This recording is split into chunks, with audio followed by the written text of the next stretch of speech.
2 pipe P and Q can fill a cistern 12 and 15 minute respectively से कौन दीटा pipe अच्छी P एंड Q दीटा पाइप नहीं जाऊँगी P आउ Q P कौन करुच्ची 12 मिनिट रे टांकी को फिलअप करुच्ची Q कौन करुच्ची 15 मिनिट रे टांकी को फिल करुच्ची तान टांकी कैपेसिटी बाहर कर दियो 60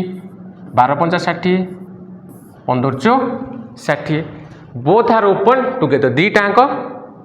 टुगेदर ही ओपन करागला but at the end of 3 minute P is turn off माने 3 मिनिट पर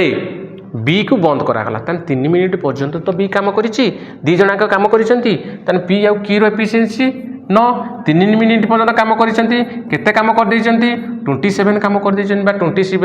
लिटर पानी फिलअप कर दैचंती 60 रु जो मु 27 माइनस करमी केते रहउछि आउ कैपेसिटी